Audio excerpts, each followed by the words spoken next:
Okay, everybody, this is Sheets, and I'm going to take just a couple of minutes and go over the MMA slate for, I guess it's late at night, but for this evening.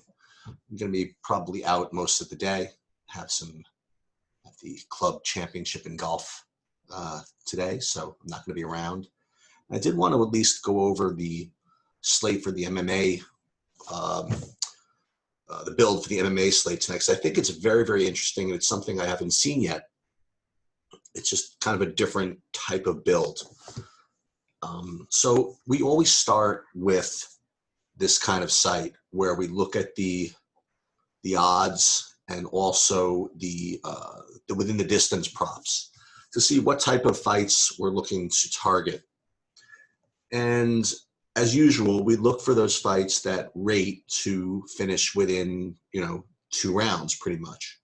So you look at the total rounds prop on the right over here. And the first thing you'll see is this main event. Shabazian is not only is a 3-1 favorite, but it rates to finish in under 1.5 rounds. So this is obviously going to be an elite play. And everybody knows it's an elite play. It's going to be very popular, but it's kind of hard to get away from those types of numbers. The next fight of interest that looks like that is Luque against Randy Brown, and likewise it's an over/under prop of a little bit not quite as juicy as the one I just mentioned, but still it's an over/under 1.5. It's -175, so it's going to be a very, very active fight. Luque always puts forth really active fights, and he is an only 190 favorite, but again, this is a fight you want to target. Probably more for Luque than for Brown, but definitely a fight you want to target.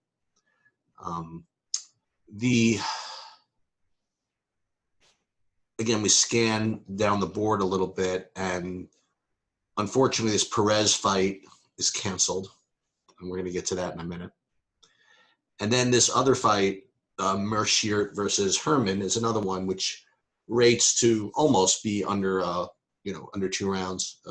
It's over 1.5 is -200. So it's, again, not quite as juicy as the others, but it does rate to be one of the quicker fights. So you want to target this one also.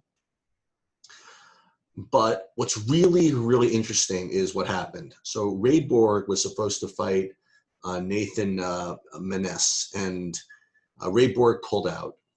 And so they replaced him, Menes, with Munoz.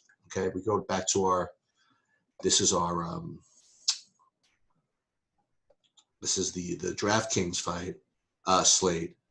So he's fighting Munoz instead, and the over/under prop on Manis Munoz is also right around 1.5 rounds.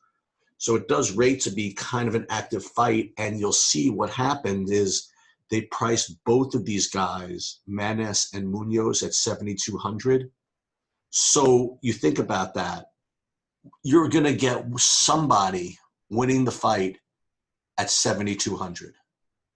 And so for me, it's just almost impossible mathematically to not play one of these in every lineup, right? It's you could actually make the case that you could play them both at 7,200.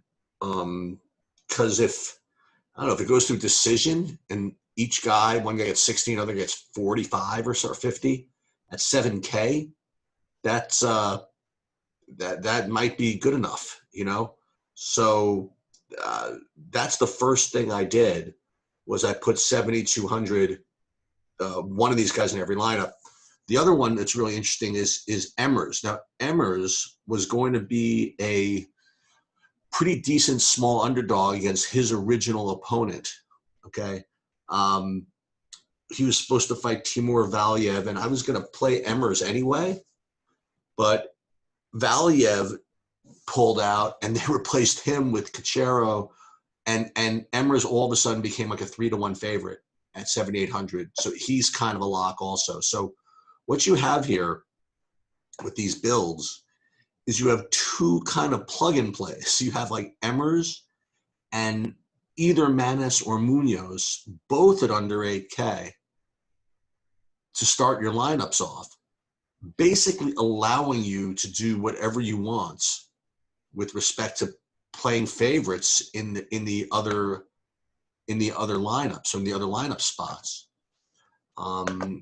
You might also, if you play enough lineups, might end up leaving money on the table by doing this.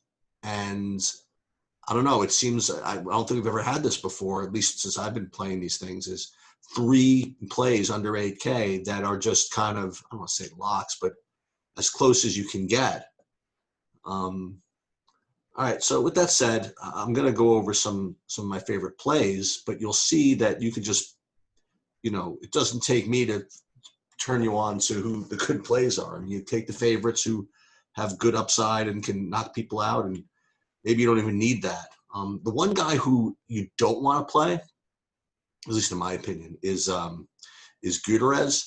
So he's a big favorite over Durden, and I don't, I think that he deserves to be a big favorite, but the way he wins is very, very boring. It's very, he grinds it out. He kind of messes around and grinds you into submission, sort of, not into submission, submission, but just grinds you out. And it's not really a good, DFS type player. So, while Guterres is a big favorite, I mean, I'm probably not going to play him in DFS. It just doesn't have that type of point upside. As a matter of fact, Durden, from what I hear, is actually some pretty good wrestling skills. So he could actually be a pretty good lower owned big underdog.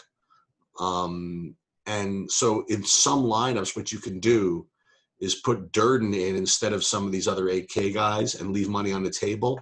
And if you get lucky and that guy wins along with your others, then you could really just win the whole thing by yourself, which is very difficult to do with 6 slots. But I will say that in this Mercier fight against Herman, which I said was a key fight, I really do think Mercier's a big favorite here. I don't like Herman at all. And so if I'm going to play that fight, I'm not going to play any Herman. I'm going to play Mercier or nothing. Luque, I do like a little more than Brown, so I'm going to play more Luque than Brown. But I think, again, just because of the odds prop, in the distance prop, I think you do need to play some Brown on the other side. Bobby Green and Venata. It's not one of my higher owned fights, but I think that Venata is a pretty good play here. And this is the one lineup happens at Bobby Green, but I have basically two-thirds of the lineups with Venata and 1/3 with Bobby Green. What else? Kevin Holland, I think, is a good play. He's fighting this guy. It's funny. He's fighting this guy, Trevin Giles. And Trevin Giles is tough guy. He's basically a police officer now. He does, I guess, MMA kind of on the side. I think he's more concerned about his maybe because he should be, his police officer job. And I don't think I need that. I think Holland's probably kind of a lock there. So again, you can afford him, so you can play him, with all this other value that you can just kind of plug in. I am going to play Shabazian. He's going to be the most highly owned player or fighter, but I'm not going to play him in every lineup because all you really need to do, honestly, considering how owned he's going to be, to fade him is just survive through the first round. Like if Shabazian makes it doesn't finish him even till the 3rd round, at that price and at that ownership, he probably, you probably don't even want him. So at least you know what you're rooting for when you fade that fight. You're just rooting for them to kind of just survive for like 3 rounds or 2 rounds, like 10 minutes, I guess that's pretty much it. Again, a very short review. I don't want to get into the ins and outs of all the fighters. I kind of did go over my preferred plays. Let me go looking at, Calderwood. I like her a lot. I have like her in 80% of my lineup. Maybe she won't finish it, but she can get there in other ways. She throws a lot of volume and is very active.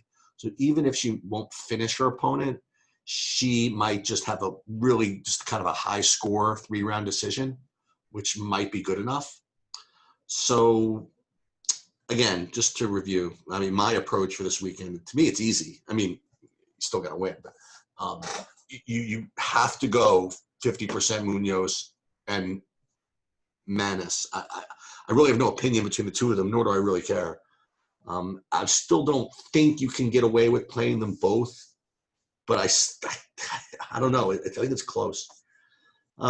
Mercier, like him. Calderwood, like her.